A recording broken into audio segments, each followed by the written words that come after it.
자, 불교에서는 소승적이라는 말이 있고 대승적이라는 말이 있단 말이야.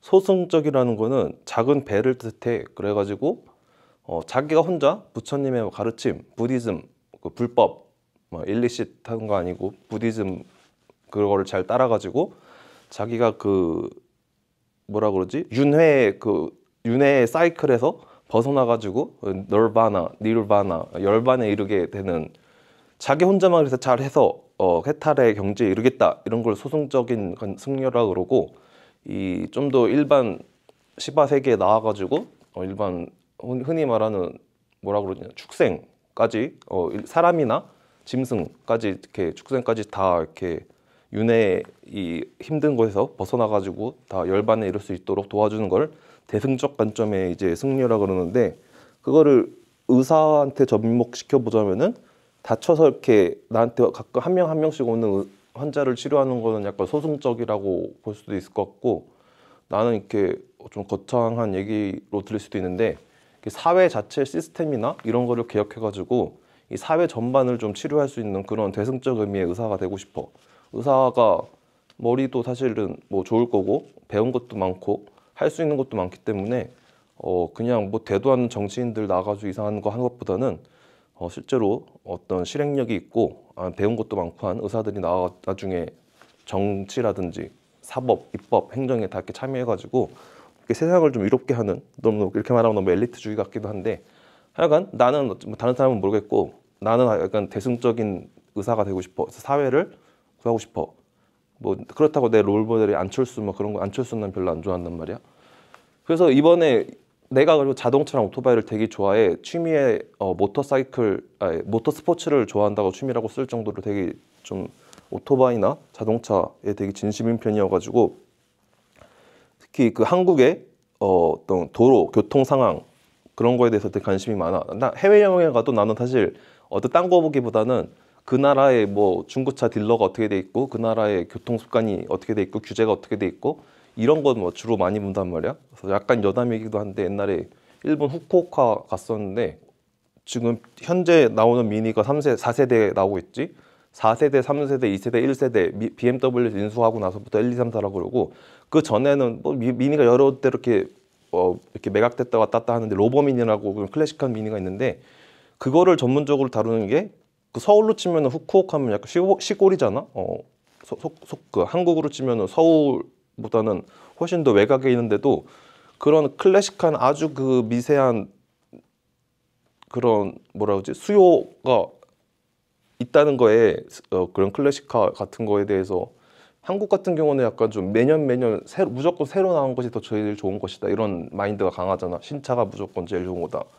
근데 그게 아니고 옛날 차도 옛날 차마다 가치가 있고 그런 거를 다 이렇게 향유할 수 있는 내가 굳이 설명하지 않아도 그 일본에 가면은 이렇게 다 그런 이미 시장이 있고 그 파이가 있고 다 공급이 있고 수요가 있고 하다는 거 그런 거 보면서 되게 감명을 많이 받았어. 그래가지고 뭔 얘기를 하다 이렇게 됐는지 모르겠는데 그래가지고 그 국내에서 특히 교통, 도로 이런 거 관련돼서 하고 싶은 말이 되게 많단 말이야. 그 중에서도 가장 먼저 하고 싶은 말은 이 틴팅 관련된 거야. 틴팅 뭐 썬팅이라고 하면 콩글리시라고 하긴 하는데 뭐 그것까지 내가 뭐라고 할 건 아닌 것 같고 그 요즘 나오는 자동차들은 유리가 기본적으로 상향 평준화가 돼가지고 기본적으로 방음 성능도 좋고 자외선 투과율도 다 좋고 한데 이 적외선 투과율이 좀 고급차와 저급차라고 하면 이상한데 대중차와 고급차를 좀 나누는 기준이 된단 말이야. 그래가지고 특히 BMW 계열이 좀 유리에 좀 인색한 경향이 내가 봤을 땐 좀 있는 것 같아. 그 유리 두께도 좀 얇고 많이 적외선 투과율도 높고 해가지고 여름 되면은 많이 뜨거워지는데 차 안이 뜨거워지면 좋지 않지? 뭐 블랙박스 같은 전자기기도 차 안에 많고 요즘은 뭐 차라기보다는 다 제품인데 전자제품이 뜨거우면 당연히 좋을 리가 없고 뭐 그 안에 뭐 그런 사람은 별로 없겠지만 뭐 라이터 같은 인화성 물질 같은 것도 있기도 하고 차 안에 있는 뭐 가죽이라든지 플라스틱 같은 거가 다 내장재를 다 본드로 붙이는데 다 그런 게 녹아내리면서 되게 온도가 높아지면은 많이 차에게 좋지 않지. 그래가지고 그 순정으로 나오는 그 유리에 그가 너무 뜨겁다. 그래가지고 사제품으로 싸제로 밖에 나와가지고 애프터마켓으로 하는 게 틴팅이고, 물론 한국은 약간 좀 약간 음침한 문화가 있어가지고 밖에서 내가 보는 걸 싫어해. 안에서 도대체 뭘 하는지 모르겠는데, 뭐 일본 아까도 뭐 일본 얘기 계속해서 미안한데 일본 가면은 차들이 썬팅이 전혀 안 돼 있거든. 그래서 완전 생유리야. 그리고 유럽 같은 경우도 보면은 대부분 다 앞유리랑 일열에 있는 유리는 다 틴팅을 못하게 돼 있고, 뒤에 있는 2열 후면 거기는 틴팅을 자유롭게 할 수 있는 걸로 알고 있어. 왜냐면 유럽 같은 경우는 치안이 한국보다 많이 안 좋아가지고, 특히 외관 같이 뒤에 짐 많이 실는 것들은 이게 out of sight, out of mind라고, 견물생심이라고 그러지. 안에 뭐 짐 같은 게 만약에 좋은 게 안에 있으면, 뭐 플레이스테이션 4가 만약에 뒤에 있으면은 나 같아도 약간 유리를 부시고 훔치고 하고 싶은 마음도 들 거 아니야. 치안이 좋지 않은 유럽 같은 데 가면은. 그래가지고 뒤쪽은 좀 자유로워. 근데 어쨌든 간에 일본이든 유럽이든 미국이든 다 썬팅 같은 거를 앞에 유리랑 옆에 유리를 아예 못하게 하거나 그 가시광선 농도를 그 되게 높게 해야 되는 걸로 알고 있어. 우리 빛이라는 게 우리 눈에 보이는 가시광선이 있고, 가시광선보다 파장이 긴 거, 빨간색보다 더 파장이 긴 거를 인프라레드 적외선이라고 그래서, 뭐 적외선 온찜질 그런 거 많이 하잖아. 빨간색 불 나오고 따뜻해지는 거.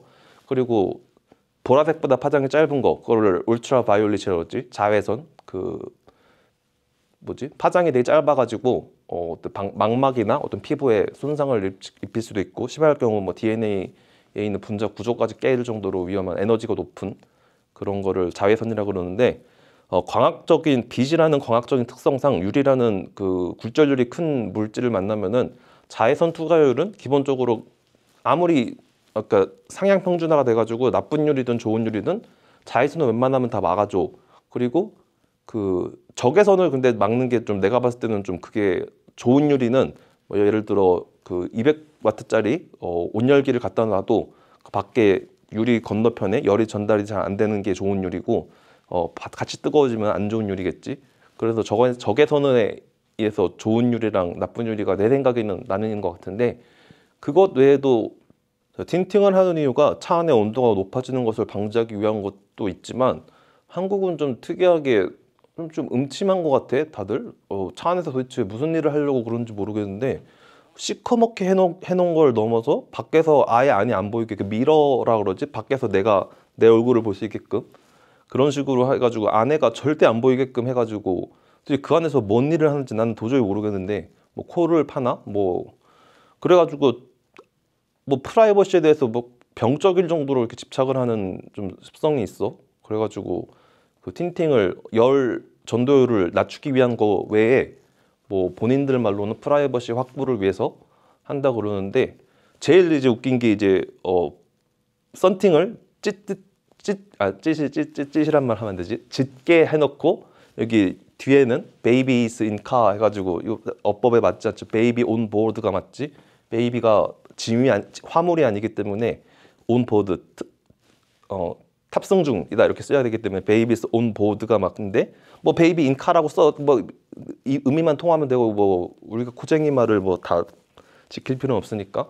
하나가 제일 말이 멍청하다고 생각되는 게, 뒤에 막 적어놔. 베이비스 인 카, 뭐 남아, 뭐 사고가 났을 때 우리 아이부터 구해주세요. 남아 무슨 O 플러스 여아 뭐 A 플러스 뭐 이렇게 해놓는데, 밖에 유리는 시커멓게 해놔가지고 유리창 깨지 않으면 구급 소방대원인들이 와가지고 밖에서 안을 볼 수 없게 해놓고, 뒤에는 우리 애를 구해주세요, 먼저 구해주세요라고 하는 걸 보면은 좀 마음이 아파. 사실 왜 저럴까 싶어. 그렇게 애가 소중하다 싶으면은 유리를 틴팅을 안 하면 되는 건데, 틴팅은 또 겁나 진하게 해놓으면서 애들은 살려달라 그러고, 그런 거 보면은 좀 이렇게 한국의 병폐가 좀 많아. 고쳐야 될 게. 그래가지고 근데 이 틴팅을 그래서 진하게 하는 게 문제란 말이야. 그래서 근데 이거는 나만의 그냥 생각이 아니고, 한국에 있는 법정 농도란 게 있어. 그 가시광선이 숫자가 높을수록 그 밝은 거라고 보면 돼. 숫자가 높을수록 생률에 가깝고, 숫자가 작을수록 암막 커튼에 가깝다고 생각하면 되는데, 전면 유리는 70% 이상 돼야 돼. 이상이야, 이상. 그리고 옆에 측면 유리는 40%인데 2열에 있는 측면 유리인지 이거는 내가 잘 모르겠지만, 그거는 사실 뭘 중요하지 않잖아, 운전하는 데 있어서. 그 운전자가 대부분 운전을 하니까. 그 앞에 유리는 가시광선 투과율이 70% 이상이 돼야 되고, 옆에 있는 측면 유리는 40% 이상이 돼야 되는 게 법정 농도야. 근데 그 밑에 적어놨지만 앞에 전면율이 30%, 측면율이 15%를 국민 농도라 그래가지고 모든 차들에 별말 안 하면은 중고차는 물론 모르겠는데 신차 같은 경우는 신차 패키지라 그래가지고 블랙박스도 달고 뭐 PPF도 다는 경우도 있고 썬팅, 틴팅 기본적으로 하는데 아무 말 안 하면 기본적으로 전면 30%, 측면 15%가 국민 농도라 그래가지고 다 이렇게 돼서 나온단 말이야. 그래서 또 되게 말이 안 되는 것 같은 게 경찰차도 보면 다 30% 15%돼 있어. 왜냐면 경찰차가 따로 수주를 받는 게 아니고 기본으로 뭐 아반떼든 뭐 소나타든 그런 차를 사가지고 와가지고 거기다가 뭐 뒤에 뭐 레이더도 달고 그렇게 하는 거기 때문에 이미 틴팅이 돼 있는 상태로 사오는데 그걸 틴팅을 뭐 제거하고 그럴 것까지는 않아가지고 그래서 법을 가장 잘 지켜야 될 사람 중에 하나인 경찰차도 이 국민 농도라는 미명하에 그 법정 농도를 허용 농도를 훨씬 더 넘게 시커멓게 해놓고 다니는데 그 정도로 이렇게 문제가 심각하단 말이야. 이게 그러면 법을 바꾸든지 그러면 법을 차라리 그냥 국민 농도가 30, 15면은 뭐 20, 10 정도 이상으로 하면 된다 이렇게 말하든지 아니면은 아니면 요즘 세금도 많이 걷기 어려운데 그러면 이거는 되게 검색하기 쉽거든. 뭐 눈으로 봐도 딱 보면 짙은 거 보면 알 수 있고 실제로 그 가시광선 투과율 하는 장비를 갖다 대면은 딱 몇 퍼센트 딱 바로 나오니까 잡는 게 그렇게 어렵지도 않아. 그래서 이렇게 하면은 세수가 많이 거치기도 하고 또 이렇게 하면은 그 시정 명령을 내리게 되면은 그 썬팅 시공한 데 가가지고 이 법정 농도에 맞는 걸로 바꾸면은 그 썬팅하는 샵들도 다 돈을 많이 벌 수 있고 사람들도 다 안전해지고 여러모로 윈윈인 것 같고 세수도 많이 거쳐가지고 뭐 좋을 것 같은데 하여간 그거는 뭐 내가 상관할 바는 아니고 그래서 그러면 너는 그러면 차를 탈 때 법정 농도를 지키냐 하면 난 지켜. 그러니까 이렇게 말을 할 수 있는 거야. 나는 아예 생유리로 다녀. 무조건이야. 그게 내가 그 다이캐스트라 그래가지고 자동차 모형 모으는 것도 있고 그때 근데 모형차 같은 데 보면은 당연히 틴팅을 안 하지. 왜냐면은 그 안에 인테리어 같은 걸 예쁘게 해놓고 밖에서 안 보이게 하면 손해잖아. 그리고 나는 인테리어 같은 거 좀 많이 신경 쓰는 편이어가지고 차를 사거나 중고차를 사면은 무조건 딜러한테는 틴팅 아예 하지 말라고 하던지 그 70% 40%에 맞게 하는 거를 인천에도 없어. 그 서울 가야지 가끔 70% 40%이 법정 농도에 맞는 거를 시공해 주는 걸 찾기가 엄청 어려워. 그 정도로 이 나라가 좀 엉망이야. 이 틴팅에 관해서는 물론 다른 것도 많이 엉망인 게 많은데 그래가지고 그 중고차 사면은 틴팅 띄워버리고 70, 40 하거나 그럴 거 샵을 못 찾으면 아예 그냥 생유리로 다녀. 나는 그렇게 다녀서 이렇게 말을 할 수 있는 거야. 그래가지고 실제로 국민 농도인 30% 15%로 하고 다니면 낮에는 물론 괜찮아. 낮에는 괜찮은데 밤이 되면은 아예 안 보여. 난 특히 속초 시골 출신이기 때문에 가로등 같은 게 없는 시골길 같은 데 가면은 정말 깜짝깜짝 놀랄 정도로 어두워. 그 옆에 비도 오고 막 이러면은 진짜 아무것도 안 보인다고 보면 되거든. 사실 70, 40으로 해도 잘 안 보여 밤에는. 근데 30, 15로 해놓으면 더 안 보이겠지. 그냥 눈뜬 장님이라고 보면 될 정도로 그러는데 뭐 의학적인 걸 약간 설명해 보자면은 요즘은 다들 라식, 라섹 같은 안구 성형 수술이라 그러나 그런 걸 많이 하잖아. 근데 그런 걸 할 때 밝은 데서 그 축동을 시켜놓고 눈동자를 작게 해놓고 그 상태로 수술을 하기 때문에 그 수술된 밖에 부분은 약간 울퉁불퉁하단 말이야. 그래가지고 라식이나 라섹 같은 수술을 받은 사람은 밤이 되면 눈동자가 커지잖아. 그러면은 빛이 들어올 수 있는 그 깔때기가 커지면은 밖에 있는 울퉁불퉁한 면을 통해서 빛이 같이 들어오기 때문에 난반사가 일어나. 나도 라섹을 했는데 그래서 빛 번짐이 좀 있단 말이야. 그래가지고 이렇게 어두운 틴팅을 하면은 왜 위험한지에 대한 과학적 레셔널레가 그렇게 설명할 수 있을 것 같고 그러면은 틴팅을 이제 그러면은 계도 기간을 거쳐가지고 틴팅을 진하게 한 차들을 다 모두 잡아가지고 그 다 띄워버리든지 아니면은 법정 농도에 맞는 걸로 시공하든지 그런 식으로 싹 다 뜯어 고쳐야 되는데 그랬을 때 얻을 수 있는 이득에 대해서 한번 생각을 한번 해본단 말이야. 그래서 뭐 인사이드 아웃, 아웃사이드 인이라 그러면 이건 사실 그냥 내가 붙인 말이야. 인사이드 아웃은 나쁜 말이야 사실은. 그러니까 뒤집어 입었다는 거지 옷을. 그래가지고 안 좋은 뜻인데 인사이드 아웃을 내가 여기서 정의하기로는 안에서 밖이 잘 보였을 때 보이는 이점을 내가 인사이드 아웃이라 그랬어. 그래서 요즘은 고령 운전자들도 많고 그렇기 때문에 스트로크 같나 CVD 코로나리 베스큘러 디지즈나 뭐 카디악 베스큘러 디지즈 해가지고 심장이나 뇌로 가는 혈관이 갑자기 막혀가지고 사람이 페인트 실신하거나 뭐 갑자기 이렇게 급성 심근경색이 와가지고 운전 못하는 경우, 만약에 시꺼먼면은 그 안에 사람이 뭐 어떤 상태인지 모르니까, 그런데 밖에서 시스루로 다 생률이면은 저 사람 딱 눈에 딱 봐도 아파 보이는 게 보이지. 그래서 119나 그 112에 신고할 수가 있겠지. 시야 확보가 좋은 거는 말한 거고, 베이비스 인 카도 아까 처음에 말한 거고. 그래가지고 전반적으로 봤을 때 안에서, 그리고 이게 좀 그런데 말하기가 좀 그런데 이렇게 시커멓게 하고 시골 다니다가 예를 들어 내가 길거리에 다니는 뭐 할머니를 쳤어. 나는 물론 치고 싶은 마음이 전혀 없었지. 그렇지만 내가 힘들게 공부해서 의사가 됐는데 나는 그럼 살인마가 되는 거야? 그러면 의사 면허가 박탈이 돼. 그래가지고 인사이드 아웃, 내가 안에서 밖이 잘 보이는 거에 장점으로서 남을 안 치고 뭐 남의 재산상이나 그나마 난데, 어떤 내가 원치 않게끔 뭐 사람을 쳐서, 특히 뭐 스쿨존에서 어린이를 치면 정말 답이 없지. 그래가지고 안에서 밖이 잘 보이게 되면서 얻는 이득으로서 내 자신을 보호할 수 있어. 남을 안 침으로써. 그것이 가장 크다고 생각을 해. 그리고 아웃사이드 인, 밖에서 안이 잘 보이면서 생기는 이점인데, 한국은 사실 치안이 너무 좋다 보니까 그 해외에서는 사실 그렇게 시커멓게 하고 다니면 당장 잡아 세워가지고 그 안에서 무슨 뭐 인신매매를 하는지 뭐 무기를 옮기는지 마약을 운반하는지 그렇게 다 잡아낸단 말이야. 근데 한국은 다들 시커먼 걸 디폴트로 하고 다니니까 너무 치안이 좋고 안전해가지고 그런 게 없는데, 밖에서 안이 잘 보이게 되면은 음주운전 하는 사람 잡을 수 있겠지. 지금은 시커매서 안 보이는데 음주운전 술 취한 사람은 딱 봐도 보이잖아, 술 취한 사람을. 그리고 뭐 범법자나 요즘 촉법 소년이라 그래가지고 미성년자들이 차 탈취해가지고 막 뭐 나쁜 일을 하고 그러는데, 뭐 애때 보인다고 잡을 수는 없겠지. 어쨌든 미성년자가 이렇게 운전하고 있으면 딱 봐도 보이겠지, 밖에서. 미성년자가 범법으로 음주운전을 하면은 딱 빼박으로 잡을 수 있겠다. 그리고 로드 레이지를 좀 낮출 수 있다 생각해. 우리가 그 로드 레이지라 그러면은 그런 게 도로에서 약간 서로 간에 마찰이 생길 수 있잖아. 마찰이란 게 부딪혔다는 게 아니고 서로 신경적인, 그러니까 신경질이 날 수 있잖아. 서로 앞차나 뒷차에 대해서 빡칠 수가 있는데, 그거를 우리가 이렇게 시커멓게 있다 보니까 인간 대 인간을 안 보는 거야. 인간 대 물체로 보기 때문에 우리가 실제로 대면으로 할 때보다 전화로 하면은 좀 이렇게 말이 세게 나가고, 그러기 때문에 그 콜센터 같은 데 걸면은 산업 무슨 진행책에 대해서 감정 노동자에 대해서 뭐 함부로 하면은 잡아간다 이런 식으로 나오잖아.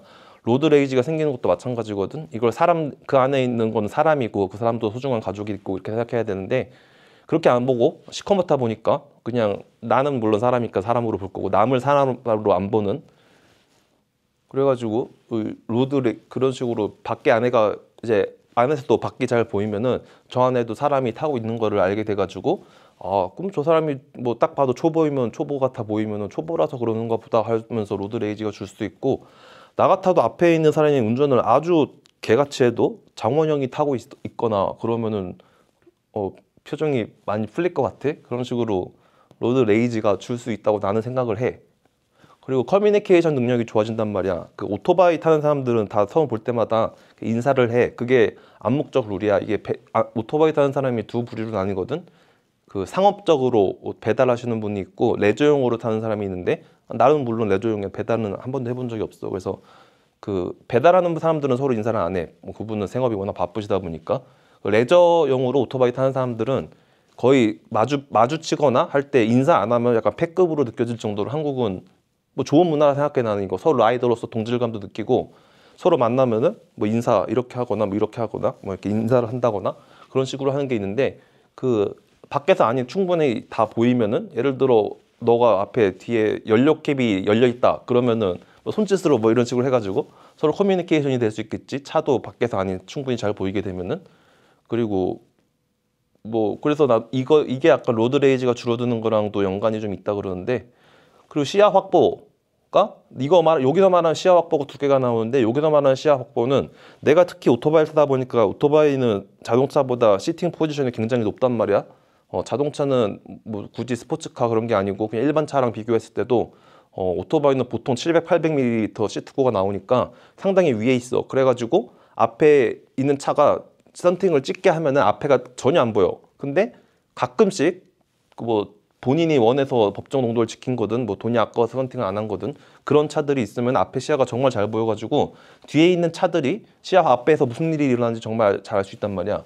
이거의 극단적인 예가 고속도로 같은 거 갈 때 앞에 탑차 이런 거 큰 거 큰 차 같은 게 앞에 있으면 앞에 있는 일이 무슨 일이 일어나는지 전혀 알 수 없어가지고 갑자기 앞에 있는 그 탑차가 급 브레이크를 밟으면은 큰 사고가 일어나기도 하지. 그래가지고 이 유리 같은 거는 원래는 앞에가 다 보여야 되는데 일부러 안 보이게 막아놓은 거잖아. 그래서 여기면서 말하는 시야 확보는 뒷차겠지 주로. 뒷차가 그 앞차에 있는 유리를 통해서 앞에서 일어나고 있는 상황을 충분히 확보할 수 무슨 일이 일어나고 있는지 알 수 있으니까 엄청나게 교통 안전에 도움이 될 거라 생각을 해. 특히 오토바이 타는 사람은 앞에 있는 차들이 시커멓게 놓으면 아무것도 앞에 잘 안 보여가지고 이게 되게 좋을 것 같아. 그리고 미용적 효과는 내가 아까도 말했다시피 인테리어 같은 걸 예쁘게 해놓고 그 시커멓게 해놓으면 의미가 없잖아. 그리고 그것도 그렇고 자동차라는 물건 자체가 원래 디폴트 자체가 그 생유리로 하고 다니게끔 안에가 보이게끔 설계를 한 거기 때문에 난 사실 시커멓게 해놓고 있는 차들을 보면 좀 이상해. 뭔가 이상해. 그래가지고 뭐 내가 유럽이나 일본 같은 선진국을 약간 좀 사대주의 하는 걸 수도 있는데 저 일본이나 유럽 같은 데 가서 차들이 다 유리가 생유리로 돼 있어가지고 본 거 보면 되게 예쁘고 그런 것 같은데 개성도 없잖아. 너무 다 시커멓고 이러니까 그러다 보니까 안에 있는 사람도 안 보이니까 저 사람의 라이프 스타일이나 이런 것도 뭐 알 수도 없고 그래가지고 미용적 효과도 나는 있다 그러는데 이거는 뭐 한국인들이 보통은 이렇게 자기가 노출되는 걸 싫어하니까 뭐 사회적 컨센서스가 필요하다고 보긴 하는데 그래가지고 결론을 말하자면은 나는 이렇게 좀 대승적 의미에서 이 사회를 고치고 싶은 의사가 되고 싶고 나는 오토바이도 타고 자동차도 타고 모터스포츠에 관심이 많고 하기 때문에 특히 이런 교통 이런 쪽에서 관심이 많아. 그래가지고 이런 거에서 한번 짚어주고 싶은 게 많았는데 그 중에서 제일 한국에서 심각한 문제를 생각하는 게 이 틴팅을 너무 진하게 한다. 법정 농도라고 분명히 명시화된 게 있는데 경찰차마저 이 법정 농도를 무시하고 국민 농도라는 이름으로 말도 안 되게 시커멓게 하고 다닌다. 그래가지고 이거를 계도를 해서 이쪽으로 바꿔야 되고 그랬을 때 얻어지는 이익을 내가 봤을 때 이런 식으로 돼 있고 틴팅샵도 나 지금 경제도 어려운데 이런 식으로 하면서 도로 그 나라에서도 고령 운전자들이 운전면허증 반납하면은 환급을 돈을 주듯이 이렇게 너무 진하게 된 거를 그 틴팅샵에 가서 법정 농도에 맞게끔 하면은 그거를 좀 이렇게 뭐 보조금을 지원해 주는지 해가지고 이렇게 좀 긍정적인 호텔 순환 그런 거 말고 정말 팩추얼하게 그 안전해지면서 경제도 활성화시킬 수 있는 이런 방법이 세수도 많이 거치겠지. 계속 시커멓게 하고 다니는 사람들 잡으면은 그래가지고 이런 거를 한번 제안을 해봐. 그래서 앞으로도 내가 하고 싶은 말이 생기면 이렇게 영상을 찍을 거야.